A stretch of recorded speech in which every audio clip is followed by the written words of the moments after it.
That team, I think, had the word comes to mind is balance and depth. I mean, we played every game with 4 good lines.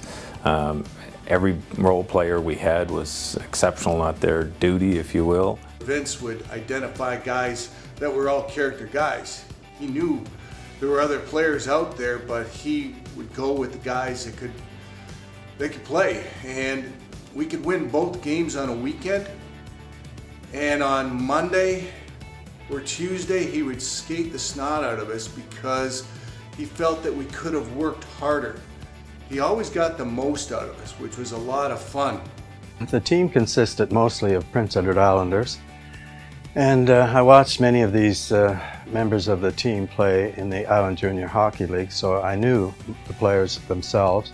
Several of them actually, I watched them play in their minor hockey programs in the Sherwood district.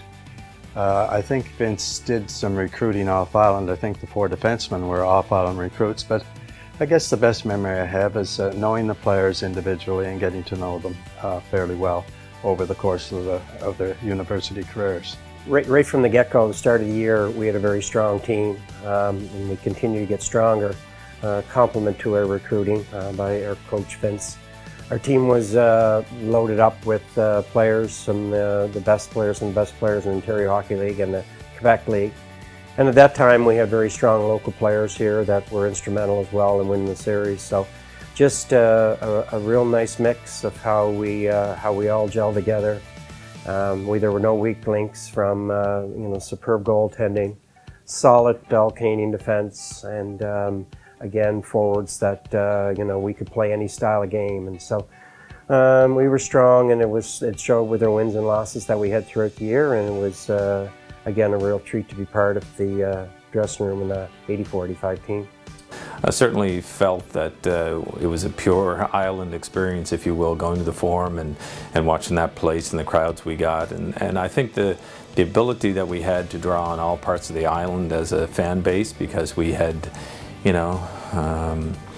Grady and Garth Arsenault from Borden and Summerside, and Don CLOW, and you had Bobby McDonald from Kensington. You had New Haven with Randy Matart. You had our guys in Charlottetown, and Emmyvale with Savoir Faire, Ronnie.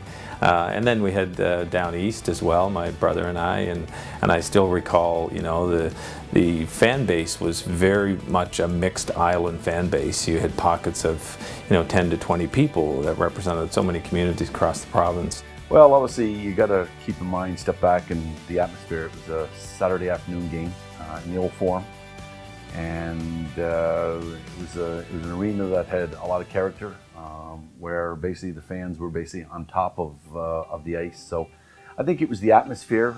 It was sort of how the game evolved from opening face-off until we went into the overtime. And Moncton at the time was a very good hockey club. I also remember the team that we were playing, the utmost respect we had for Moncton, because they were it when it comes to CIU championships, and there was certainly a love-hatred playing against them. It became, some of the games are very nasty back then. That's when intimidation came into play in a lot of different places, and we welcomed that style. And so there was just a whole collaboration of things that were happening throughout that time that added really special for our championship. We had that game in Moncton where I think we showed them who was boss, right boys? It was fun. That was a highlight because I think that certainly set us up in the playoffs. But again, Vince was always there managing the room really well.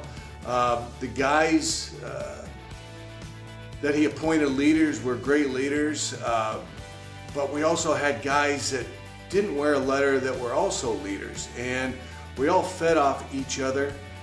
I remember Claude Vilgrain, who was a very good player for Moncton, on a breakaway against Tony Haladock, and Tony stopped him. I think it was in that series, and later on then the team went on to win in overtime. I remember Bobby McDonald's goal extremely well. I remember seeing it, and to this day I can still visualize it. Winning isn't everything, but it's the only thing. When you play a sport and you compete, you go out there to compete to win. And When that euphoria, I guess it is, you know, that kicks the gear that says we won, the celebration's on, everything is just a wonderful thing. And not only there on the ice is it special, and the place is going crazy because it's your home body fans. It's not, you're not winning it on the road. The place goes up in pandemonium, so to speak.